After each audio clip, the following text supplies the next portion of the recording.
So now we have our product search working. We can go products, search for products, we can type in a search parameter, and we get back a series of results. Now the next step that I'd like to accomplish is being able to click on one of these rows and have another box pop open to be able to give us the details of that product. Now our product doesn't have that many properties, so we actually can see everything here in the grid, but when you have something that's a more complex type or something that has multiple layers to it, it's nice to move from a grid view into a form view. So we're going to go about handling that event click so that we can open up the dialog and then actually build our form that we can go in and view and then even update a product. So we'll stop our debug and we'll start by looking at the product search form. So I'm going to click on my data grid view and then I'm going to choose events. And I've tried wiring this up using a lot of different events, and I'm going to go ahead and use the cell double click event because I want to be able to double click on that row and then have my dialog box pop up. I've tried cell click, I've tried row selection, but I found that if you want that double click experience, this is the event that you want to use. So from here, we just need to do a series of steps to get our product and then push it into our product form and get our form loading. So what we'll need is our data grid view for products, and then we're going to go to selected rows. And this selected rows is actually a collection of rows. So what we'll want to do is we'll want to make sure that the count is greater than 0. So we'll have to put that in an if statement. And if the count is greater than 0, then we'll do data grid view products dot selected rows, and then we'll use our square bracket notation to get the first item out of there.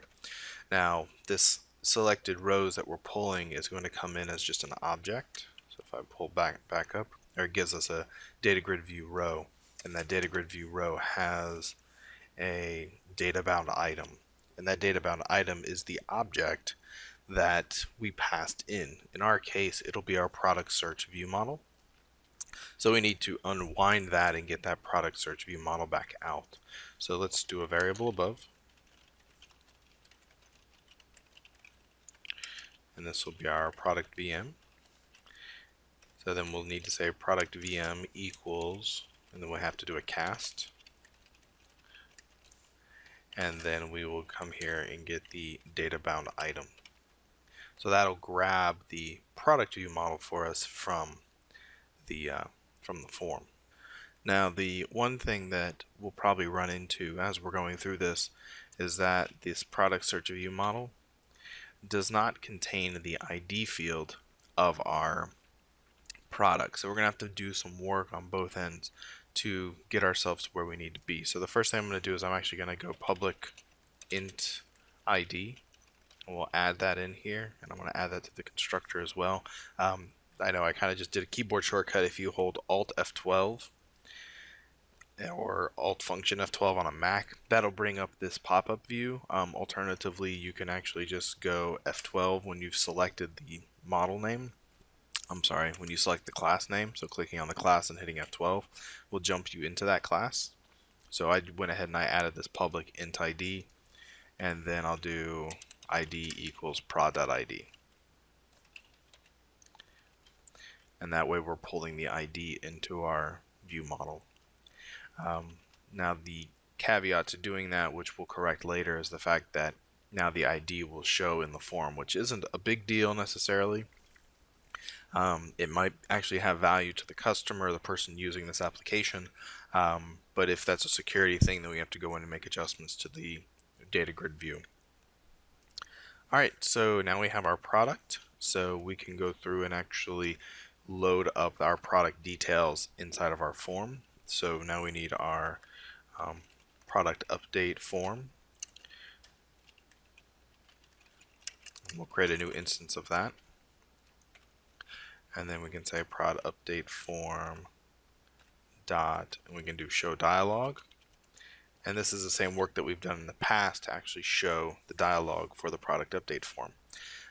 But we need to make one adjustment in order for us to get that product detail into this form.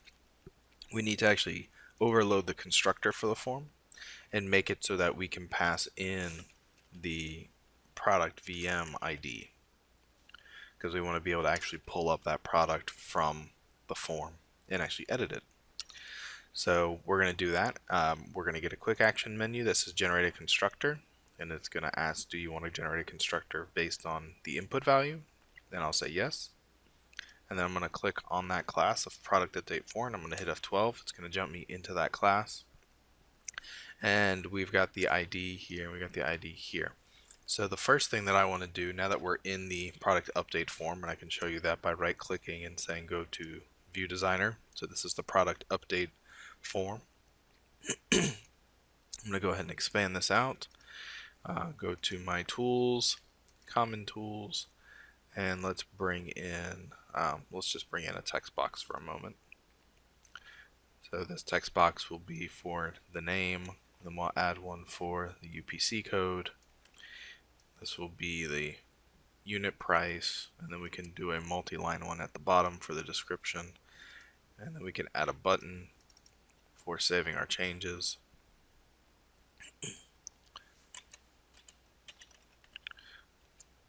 And we can give each one of these boxes a name real fast. So txt name, txt UPC code,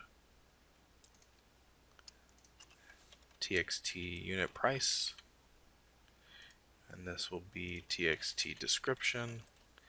And then there's a property down here that will allow us to put it in multi-line mode. So multi-line is true. And then we can expand this box out a little wider. And then we'll come back and add a couple labels. So this will be the name label.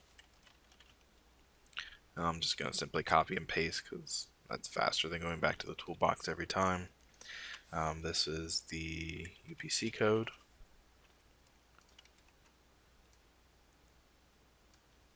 This will be unit price.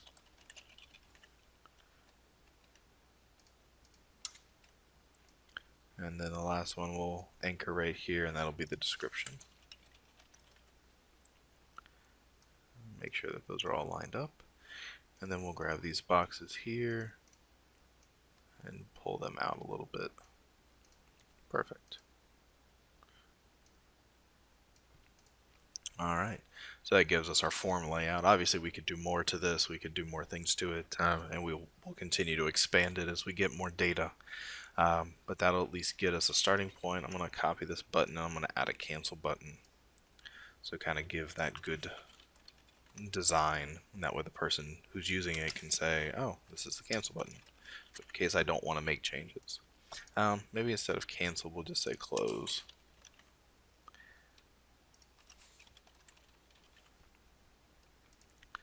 And this will be btn save. Alright. So we've got that in place. We put our constructor here, and now we need to actually handle the form load event. Actually, that was the last thing. So let's jump back here, then double click on the form, null generate our form load event. So from here, we now have a product ID, so we need to load product. So we've got this ID up here, so we'll need the product variable. So we'll do variables, product.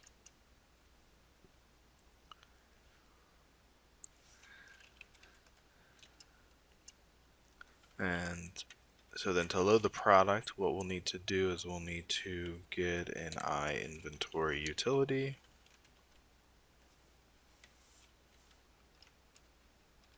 And from there, we'll say inv_util equals, and then we'll need our dependency injector.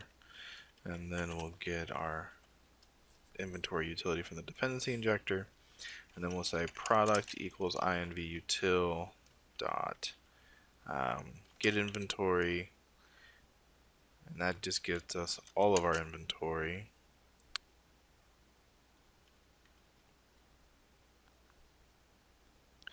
And what I'd actually like to do is add one more method that allows us to get the inventory by the ID, which does not exist.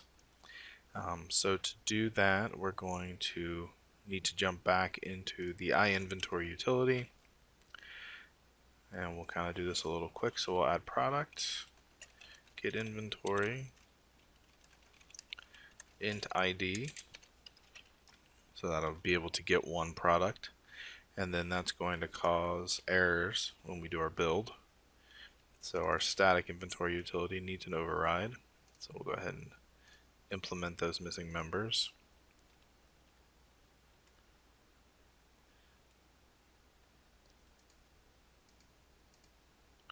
And then that adds the get inventory there. And then we should have another one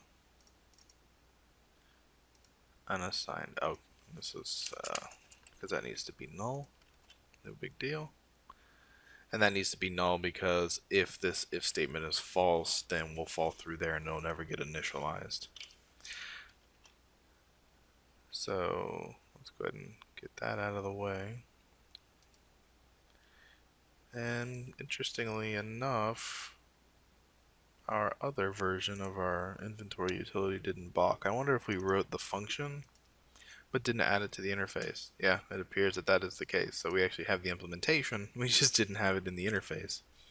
So because we were working with the iInventory utility interface, the interface did not have the get inventory with an ID as one of the functions. And because it wasn't part of the interface definition, even though we had it in the class, we couldn't see it from this perspective.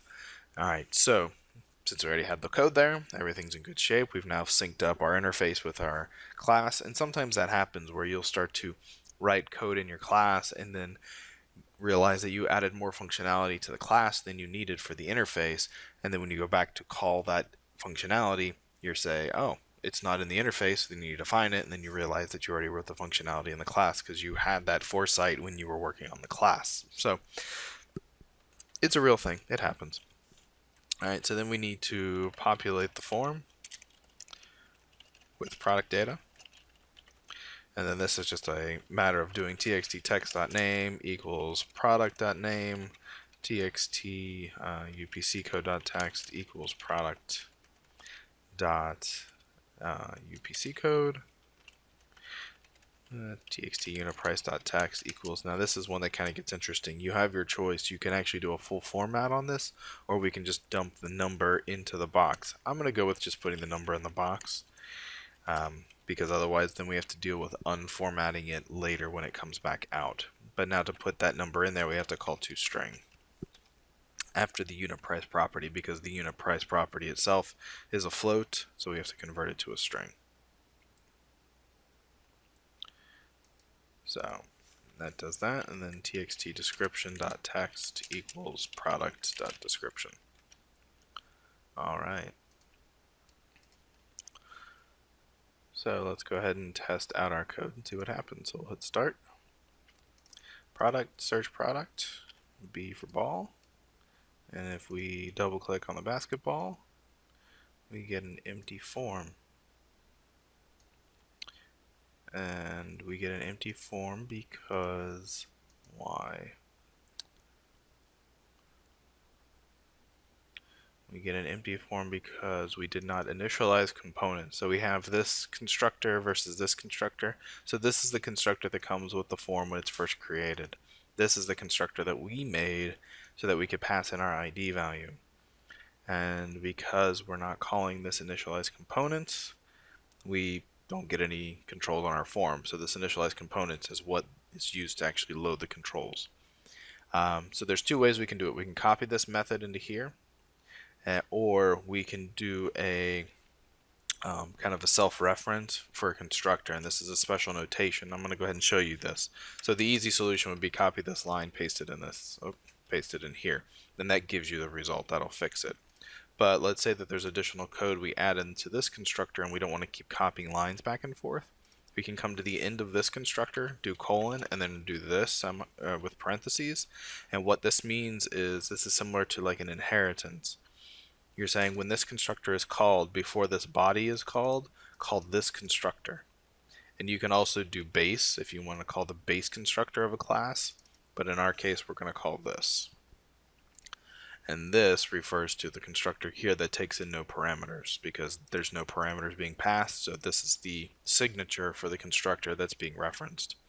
So now what will happen is this constructor will get called from our code, which will call this constructor with no parameters, and then it'll process the body of the constructor that we made. So that closes that loop. So now if we do start and products and search for B, and then double click, and then there's our data in our product update form. So now we can view that data, and then now the next step will be for us to implement our buttons, which is save and close.